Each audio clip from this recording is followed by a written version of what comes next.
잠언 18장 5절부터 8절까지 말씀을 받들어 읽겠습니다. 악인을 두둔하는 것과 재판할 때 의인을 억울하게 하는 것이 선하지 아니하니라. 미련한 자의 입술은 다툼을 일으키고 그 입은 매를 자청하느니라. 미련한 자의 입은 그의 멸망이 되고 그의 입술은 그의 영혼의 거물이 되느니라. 남의 말하기를 좋아하는 자의 말은 별식과 같아서 배속 깊은 데로 내려가느니라. 아멘.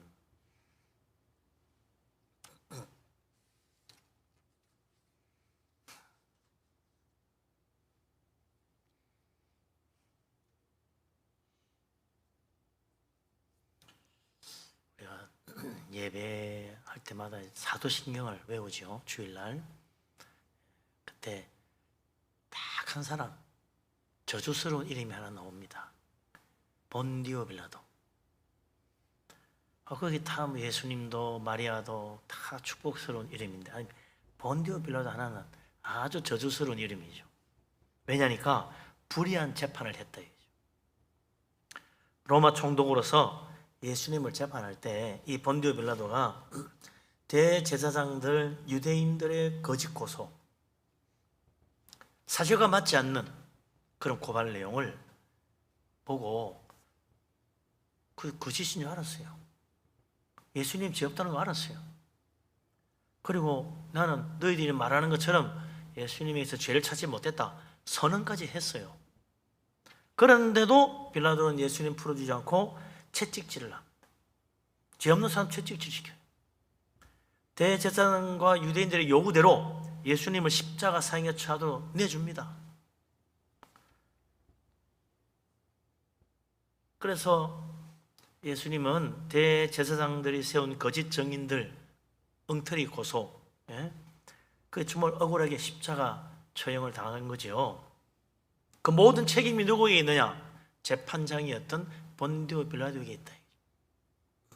그 본디오 빌라도가 그 모든 재판의 책임을 지는 거예요. 그래서 사도신경에 지금도 본디오 빌라도에게 고난받았다고 되어 있다. 대제사장들 유대인들에게 고난받았다고 되어 있잖아요. 결정을 누가 했냐? 재판관이었 이 빌라도, 그의 책임이라는 거죠. 공정한 재판을 하는 게 얼마나 참 중요한 일입니까?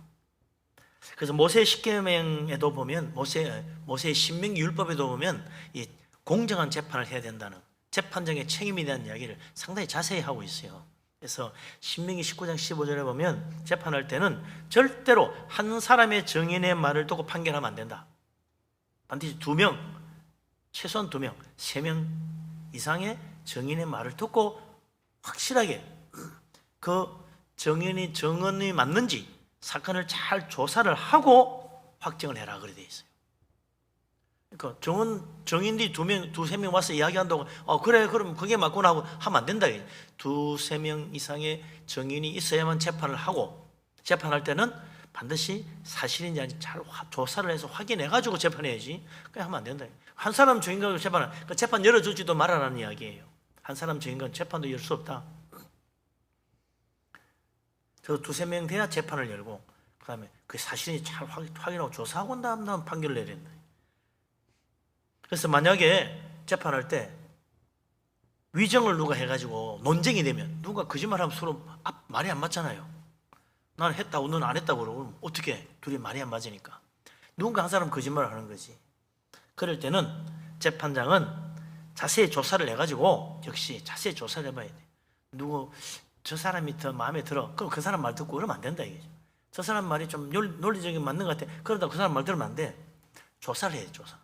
그래서 신명기 19장 18절에도 사건을 자세히 조사를 해서 거짓 증인한 자를 가려내 가지고 판결해라 그래 돼 있어요. 그런데 이 원칙이 잘 안 지켜지는 경우가 많아요. 그렇게만 되면 얼마나 좋겠습니까?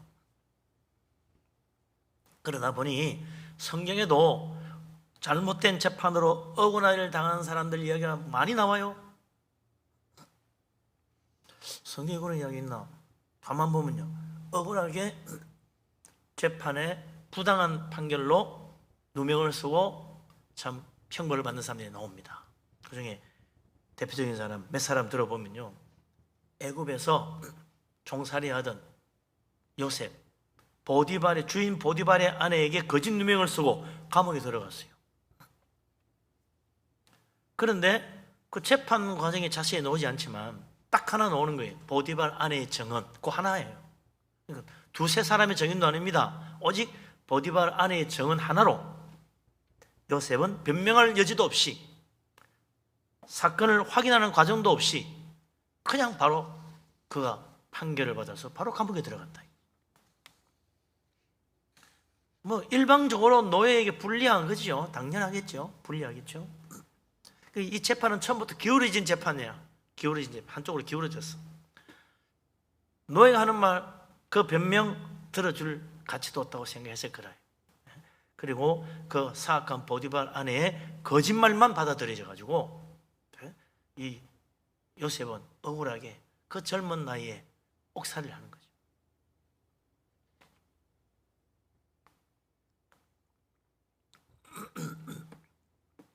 그러니까 공정한 재판이 참 중요하다. 이걸 솔로몬도 일찍이 알았다. 그래서 하나님이 네 소원이 뭐냐 그럴 때 뭘 구합니까? 다른 거 안 구해요.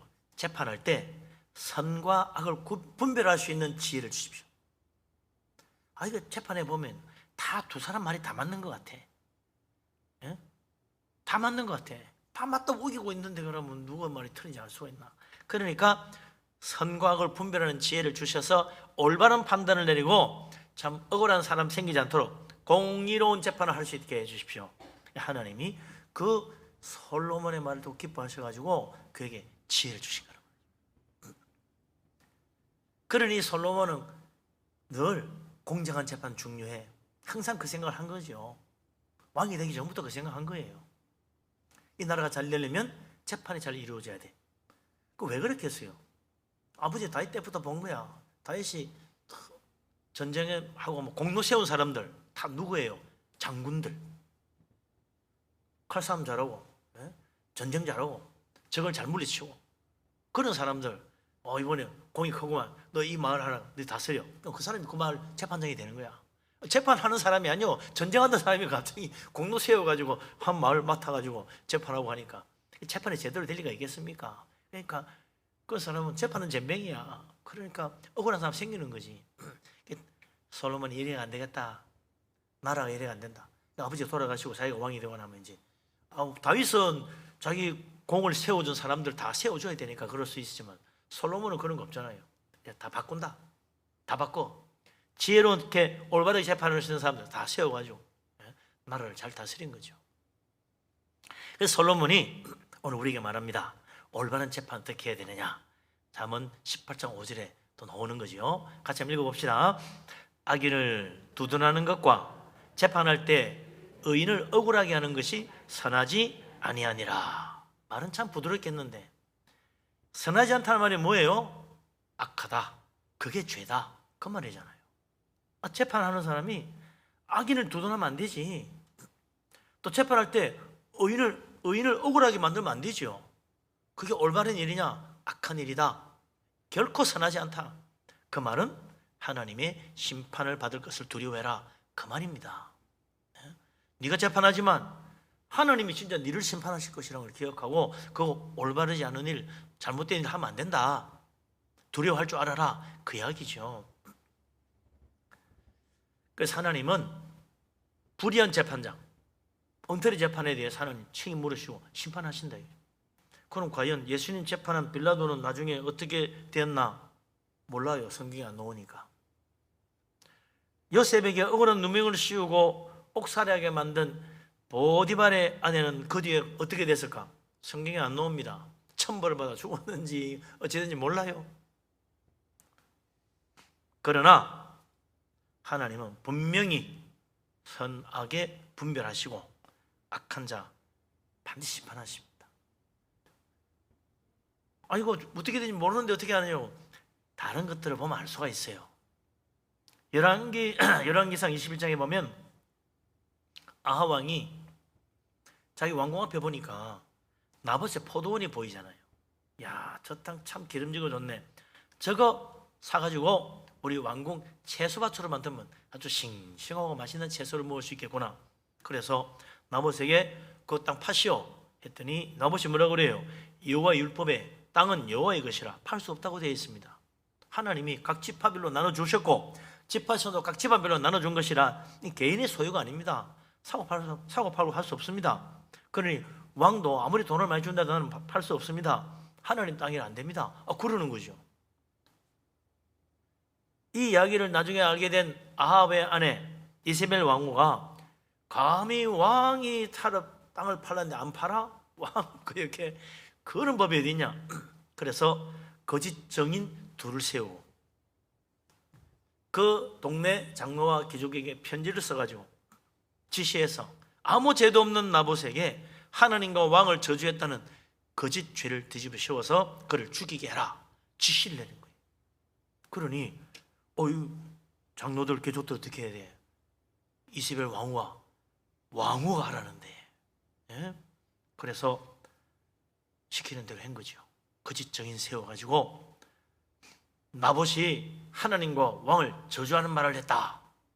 이래가지고 죄를 씌워서 돌로 쳐 죽입니다. 그리고는 어떻게 해요? 이세벨 왕후가 아합 왕이 와가지고 나봇의 포도원 주인이 없어져서 주인 없는 땅이야. 돈 주고 안 판다는데 그냥 가지면 돼. 이래 된 거죠. 그러니까 아합 왕이 좋아가지고 그 땅을 덜렁 자기 것으로 만들었잖아요. 주인 없는 땅이라니 무슨 소리요? 주인이 하나님이시고, 예? 그 지파에 속한 것이고 그 집안에 속한 건데 나봇이 없다고 주인 없는 땅이 아니거든요. 근데 이세벨이 하나님 법을 하나 이방 땅에서 이방 여인인데 아합 왕은 알면서 그 땅 차지한 거야. 이를 보신 하나님 당장에 엘리야 선지자를 보냅니다. 하나님의 저주의 심판이 아합 집에 내리는 거죠. 그래서 이세벨과 아합의 집에 속한 모든 사람은 다 멸망하여 개들과 공중의 새들이 그 시체를 먹을 것이다. 무서운 저주를 내립니다. 하나님의 준엄하신 심판의 말씀을 들은 사람 가운데 오직 한 사람 아합 왕만 그 말을 듣고 두려워하여 굵은 베옷을 입고 하나님 앞에 겸비하고 금식하고 괴로운 걸음을 걷고 다니는 거예요. 하나님께서 그걸 보고 아합 왕에게는 내가 살아생전에 그 저주스러운 죽음을 당하지 않게 하고 그가 평안히 죽고 난 다음 그 뒤에 그 회개치 않는 이세벨과 그 모든 자손들 하나님이 다 그 저주를 받아 멸망하게 만들었어요. 그 말 듣고 두려운 마음으로 회개했어도 얼마나 참 다행이야. 아합 왕은 그나마 그 저주스러운 심판은 면했잖아요.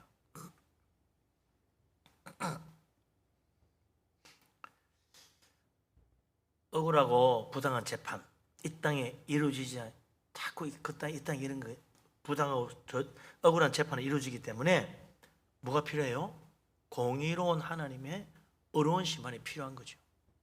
이 땅에 재판을 가면 다 잘하고 재판 100% 완벽하게 해주면야 하나님 못해요. 내가 심판 안 해도 되겠구나. 그랬지만 이 세상은 죄악된 세상이라 죄 가운데 사는 죄인들이 서로 재판하니 불의한 재판이 자꾸 생기는 거죠. 억울한 일이 생기는 거예요.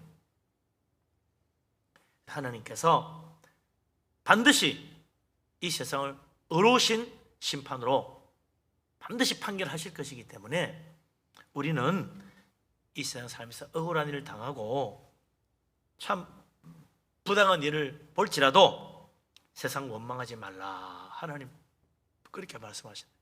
세상 원망하지 말고 세상이 원래 죄악된 세상이라 그렇다. 어려우신 하나님 믿고 모든 일을 하나님의 공의로운 심판의 손길에 맡겨야 한다.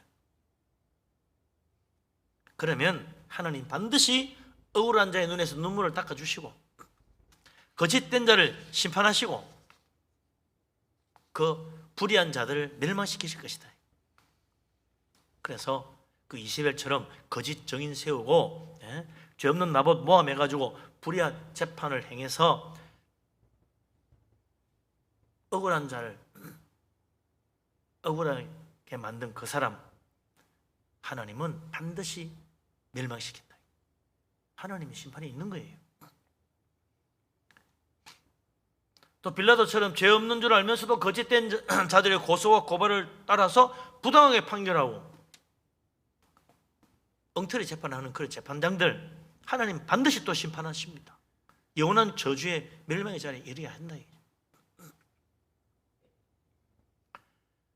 그 시편 37편 2절에 뭐라 그랬냐? 악을 행하는 자들은 풀과 같이 속히 뱀을 당할 것이요 푸른 채소같이 쇠잔할 것이라 그랬어요. 악을 행하는 자들, 하나님이 풀과 같이 금방 뱀 당하고, 지금 막 푸르르게 잘 자랄 것 같은데 하나님 문제 보니까 푸른 채소같이 말이죠. 싱싱하더니 이거 먼저 있다 풀이 다 죽었어, 이렇게 누렇게 다 썩어버렸네. 그렇게 된다 이거죠. 그래서 우리는 하나님 의지해야 됩니다. 우리 인생길 여호와께 맡겨야 한다 이거죠. 억울한 일도 하나님께 맡겨야 돼요. 거짓된 자의 심판도 내가 하는 것이 아니고 하나님께 맡겨야 된다. 하나님이 심판하신, 이게 믿음이라. 다른 게 믿음, 이게 믿음이에요. 하나님이 심판하신다, 믿고 맡기자, 그거죠. 아니야, 내가 해야 돼, 속 시원하게. 하나님 잘못하면 안 되지. 그 하나님에 대한 불신입니다. 하나님은 반드시 우리의 억울함을 벗겨주시고 우리의 의를 해같이 빛나게 만들어 주실 것이다. 하나님 믿어야 됩니다. 그래서 잠언 18장 5절에 솔로몬이 말한 것처럼 악인을 두둔하는 말, 의인을 억울하게 하는 거짓 증언 모두 하나님의 멸망과 심판을 받을 것이다. 그 말은 그런 말 하면 안 된다 이거죠. 그 말이 내 인생에 큰 저주와 화를 부르는 거예요. 우리는 어떻게 해야 됩니까? 진실한 말, 바른 말, 그런 말 할 자신 없으면 우리 예수님 말씀대로 예할 거는 예하고 아니요 할 거는 아니요 하면 되는 거예요. 나는 진실하고 바르게 말하기 재주도 없고 말 제대로 할 수 없는데 어떻게 해야 되지? 그럼 맞으면 예, 아니면 아니요만 해라. 정 못하겠으면 그러면 된다 이거죠. 괜하게 자기가 좀 안다고 이렇게 떠들다가 나중에 보면 억울한 사람 만들 수 있다 이거죠. 어려운 사람 억울하게 만들면 그 말 때문에 내가 도리어 저주를 받고 심판받을 것이니까 함부로 말하면 안 된다. 우리는 그래서 항상 말이죠. 어떤 말을 해야 됩니까? 진리의 말씀, 하나님 말씀을 늘 기억하고 하나님 말씀 따라 행하면 돼요. 은혜로운 말씀, 생명의 말씀, 복음의 말씀 마음에 품고 주님의 가르쳐 주신 그 진리의 말씀을 입에 담고 살아야죠. 그죠? 사랑의 말, 은혜로운 말, 축복하는 말, 그 말이 지혜로운 말이고 그게 복 받는 말입니다. 하나님 앞에 복을 부르는 말이죠. 그래서 하나님의 사랑과 하나님 은혜와 하나님의 축복을 받으신다. 은혜로운 말, 축복의 말을 하는, 정말 하나님 말씀을 내 입에서 끊이지 않도록 항상 말씀을 마음에 품고 살아가는 복된 사람 되시기를 바랍니다. 자, 그래서 이제 우리가 정말 그 지혜로운 말을 해야 되겠는데 이 화를 부르는 어리석은 말을 하면 안 되겠다. 어떤 말들이 정말 좋은 말들인가? 그래서 예수님 팔복에 또 있잖아요. 화평케 하는 자가 복이 있다. 그 사람이 하나님의 아들이다.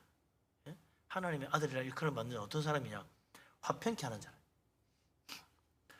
이 말을 가만히 생각해 보면요, 화평케 하는 사람이 되어서 하나님께서 주시는 복을 누리는 사람이 있는가 하면 반대로 다툼을 일으키는 사람이 되어가지고 하나님의 심판을 받을 수 있다. 내 입의 말이 얼마나 중요한지 몰라요. 다툼을 일으키는 말인지 화평을 이루는 말인지 그에 따라서 내 영원한 세계가 결정되는 겁니다. 어떻게 해야 될까? 솔로몬의 말을 한번 들어봅시다. 잠언 18장 6절 7절 두 절을 함께 읽겠습니다. 미련한 자의 입술은 다툼을 일으키고 그의 입은 매를 자청하느니라. 미련한 자의 입은 그의 멸망이 되고 그의 입술은 그의 영혼의 거물이 되느니라. 아멘.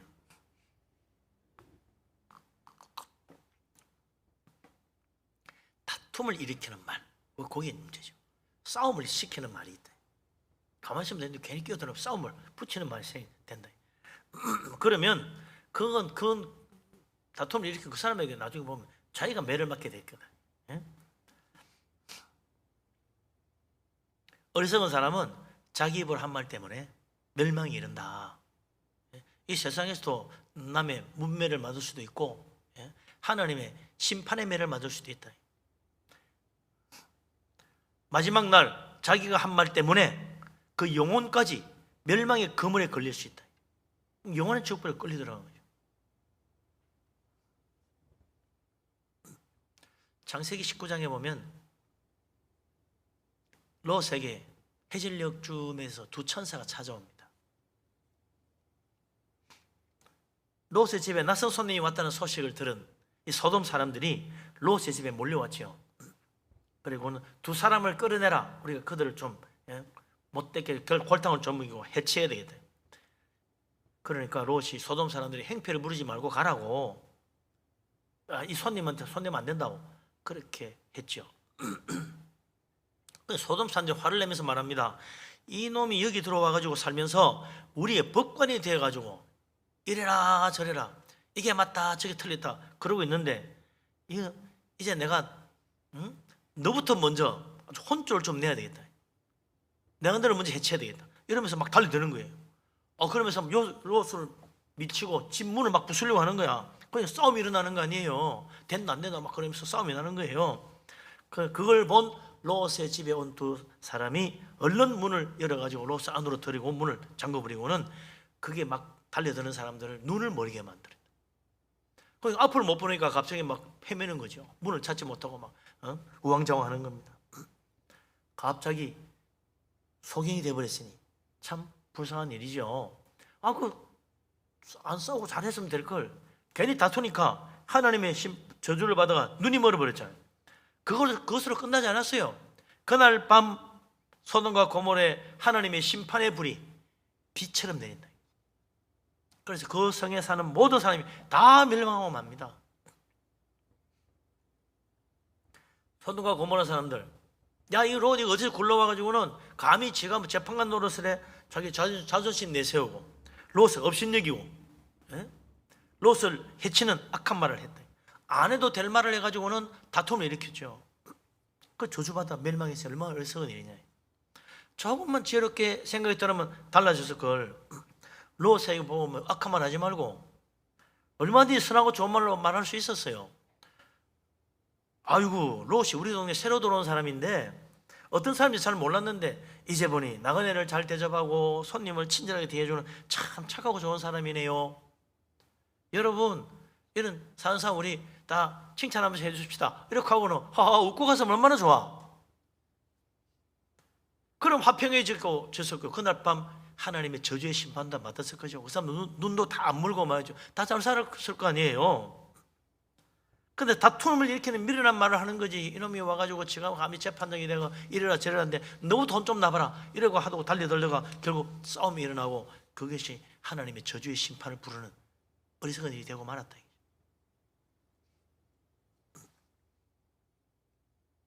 미련한 자 입은 그의 멸망이 되고 그랬잖아요. 매를 자청하고 멸망이 된다.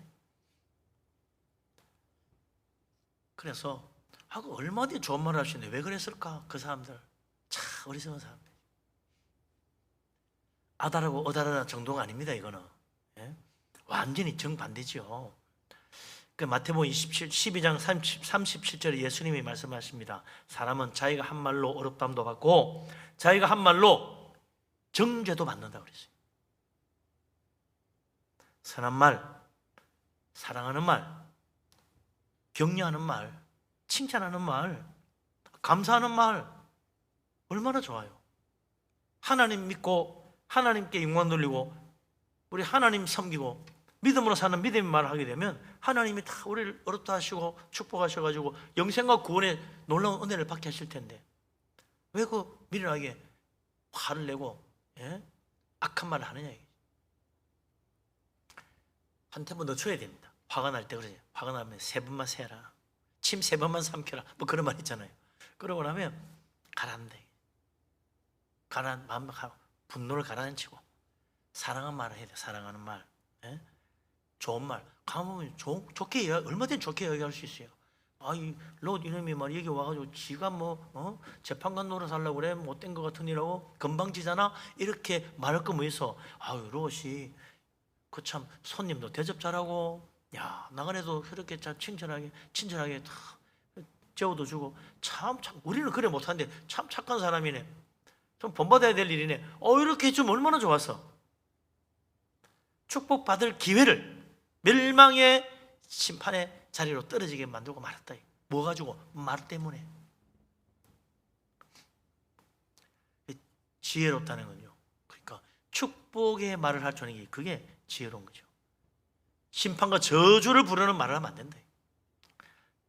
그거 뭐 어디서 나오느냐? 다툼을 일으키느냐? 화평하게 하느냐? 그게 달렸다. 다툼을 일으키지 말고 화평으로 가라. 그럼 하나님이 축복하신다.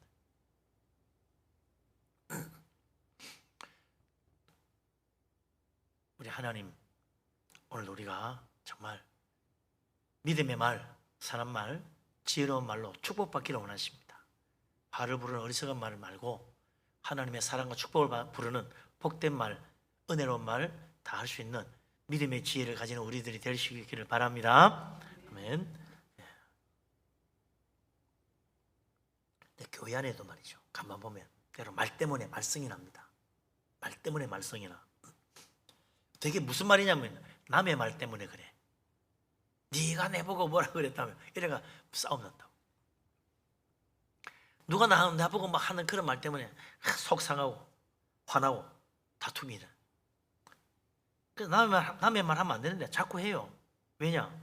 이유가 있어. 남의 말 하는 이유가 있어. 솔로몬이 그 이유를 말해줍니다. 나의 말을 왜 자꾸 하느냐? 18장 잠언 18장 8절 같이 다시 한번 읽어보죠. 남의 말하기를 좋아하는 자의 말은 별식과 같아서 뱃속 깊은 데로 내려가느니라. 아멘. 야, 여러분 그 광고도 있잖아요. 밤에 하는 광고. 그 라면을 다 끓여 먹는 거 어찌 그리 맛있게 먹는지 몰라. 실제로 그 늦은 밤에 야식으로 라면 하나 딱 끓이면 기가 막히죠. 그게 살찌게 하는지 모르고 또 밤에 말이지 치킨 하나 시켜 먹으면 그것도 그렇게 맛있다고. 치킨 입에 쏟아 넘어가요. 밤에 출출할 때 치킨 하나 시켜 먹으면 야 정말 맛있는지 몰라. 그게 별식이라고요. 목구멍에 술술 넘어가. 이렇게 맛있을 수가 있나? 근데 거기에 잘 넘어갔는데 나중에 다 피가 되고 살이 됩니다. 그게 뭐 피가 되고 살이 돼. 그거 빼려가라 얼마나 힘든지 몰라요. 그래서 살 빼려면 야식부터 끊어야죠. 간식부터 끊어야 돼. 그런데 이 남의 말 하는 것도 그렇다. 꼭 밤에 야식처럼.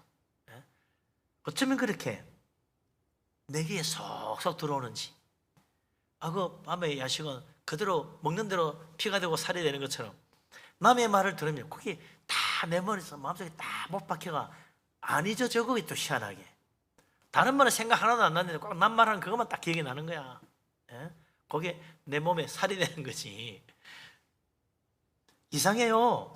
남 칭찬하고 축복하는 말은 잊어먹고 별식같이 맛있는 이 남의 말을 하는 거는 기가 막히게도 기억에 남아가지고 또 전합니다. 그 말이야 누가 내가 이런 사람이 이렇다더라 이러면서 남의 허물, 남의 실수, 남의 단점 그거 이야기 자꾸 하는 거지. 그래가 이 문제가 커지는 거죠. 요 인간의 기가 막힌 잘못된 죄인의 특성을 잘 아는 게 누구예요? 사탄입니다. 그래서 신천지 이단들 교회 해방하고 교인들 빼가는데 쓰는 수법이 뭐예요? 딱 남의 비방하는 말 가지고 하는 거야. 그래가지고 거짓말이라도 지어내가지고 목사님, 장로님 비방하고 악한 말 퍼뜨립니다. 근데 이건요 금방 퍼져. 세상에 목사님이 장로님이 이랬다면 이러면서 금방 퍼져요.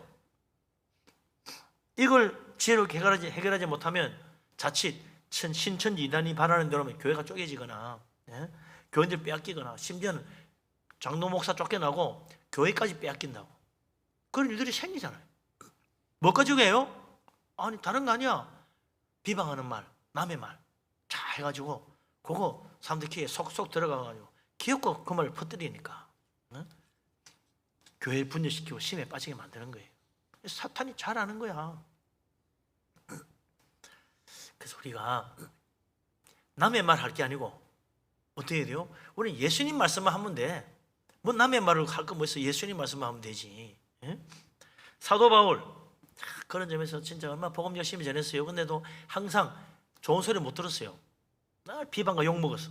억울한 누명 많이 썼어요. 근거 없는 비방 얼마나 많이 받는지 몰라. 사람들 수군거리면서 바울의 약점, 부족한 점, 변화를 헐뜯었어. 누가 그런 말 했는지 모르겠지만 사탄이 마음속에 들어가가지고 그런 말 하게 만들었겠죠. 무슨 비방을 들었냐? 바울은 12사도 명단에 들어가지 못한 가짜 사도야. 그럴듯 하잖아요. 응? 엉터리 사도라. 사도 자격이 없다 보니까 그가 가르치는 거 들을 거 없어. 그가 가르치는 복음은 가짜 복음이야. 바울 말 듣지 마. 바울이 아니나 다를까 말하는 거 들어봐. 신통치도 않아. 힘도 없고 엉터리야. 이러면서 바울을 막 비방하는 거야. 그뿐만 아니라 바울이 자격 없는 사도라는 증거가 또 있어. 뭔데?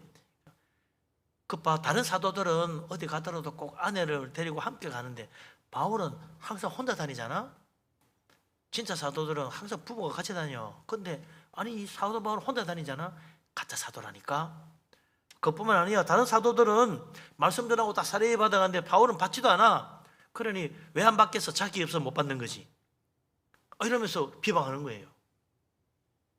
이런 말이 또 금방 퍼지네. 바울이 얼마나 서성하겠어요. 그거 아니라고 아무리 변명해도 듣지도 않아요. 왜 자기가 하는 말 가서 이야기도 들으려고 하지도 않아. 그러니까 어떻게 돼요? 나중에 바울이 이거 그래가 되는 게 아니구나. 그 집 비방 흔들리지 말고 나는 확실하게 부활하신 예수님 봤어. 난 예수님 못 본 가짜 사도 아니야. 나는 예수님이 직접 가르치면 더 됐어. 예수님이 막 말해주신 그 복음을 내가 전하고 있는데 왜 내가 거짓 사도냐? 나는 확실해. 누가 뭐라 해도 나는 흔들리지 않아. 자신감 가지고 복음 전했어요. 그뿐만 아니라 내가 다른 사도들처럼 아내를 데리고 다니지 않고 또 사례비도 안 맞는 것은 사도짝이 없어서 그런 게 아니다. 복음 전하는데 전념하기 위해서 내가 오직 걸림돌 되지 않도록 하려고 내가 하는 거지. 다른 거 아니다. 그래서 그 일일이 해명하고 비방한 사람 찾아가고 사실 알리고 그럴 필요 없어. 바울은 오직 복음 전하는 데만 달려가는 거야. 하나님 나에게 주신 표대를 향하여 내가 주신 사명을 바라보고 죽도록 달려가서 충성하겠다. 나는 주님 앞에 가서 영광이 멸령을 받는 게 내 목적이지. 사람들 가서 변명하고 사실 풀려. 난 그게 중요한 게 아니야. 그랬다는 거예요. 그래서 나 이제 모든 사명을 마치고 났는데 나를 위하여 의의 멸령원이 예배되었도다. 자신 있게 이야기했잖아요. 그러니까 어느 사도보다도 위대한 일을 했다. 가장 위대한 사도 바울이잖아요. 가장 많은 일을 한 사람 사도 바울이요. 그의 복음이 지금도 남아가지고 우리를 정말 믿음 안에 바로 세워주고 참으로 믿음으로 사는 올바른 길을 보여주고 있잖아요. 바울이 없었다면 기독교가 어쩌면 이 세상에 존재할 수도 없을 정도로 바울의 역할이 컸다는 거예요. 남의 말 거기에 귀를 기울이지 말고 바울은 뭐예요? 예수님 말씀 거기에 전념한 거예요. 그러니까 남의 말에 귀를 기울이면 결국 내가 시험 들고 그것 때문에 다툼이 일어난다. 그러니 우리는 어떻게 해요? 오직 바울처럼 그래 예수님 말씀에 귀를 기울이고 예수님 말씀만 하자. 그게 내 사명을 감당하는 일이고 그게 주님 앞에 어려운 멸류관 맞는 일이다. 사람 바라보면 시험 들고 사람 말 듣다 보면 다 내가 흔들리고 결국 나만 도로 손해보는 일이다. 오늘도 우리가 바라보는 거죠. 예수님 바라보는 거예요. 오직 예수님 말씀 붙잡고 살아야지. 그러면 주님이 반드시 우리를 인정하시고 하늘의 영광의 멸령을 주신다. 오늘도 사탄은 우리로 하여금 어리석은 말, 미련한 말로 하나님의 칭찬이 아니라 심판을 받게 만들려고 합니다. 우리는 항상 지혜롭게 하나님 말씀, 예수님 말씀 붙들고 또 은혜로운 말, 사랑하는 말, 축복하는 말, 칭찬하는 말 그걸 통해서 정말 선한 열매를 맺고 내 받은 사명 끝까지 충성해서 주님 앞에 설 때 칭찬받을 수 있는 하나님의 사랑하는 자녀, 착하고 충성된 종 다 되시기를 주의 이름으로 축원합니다. 아멘. 기도하겠습니다.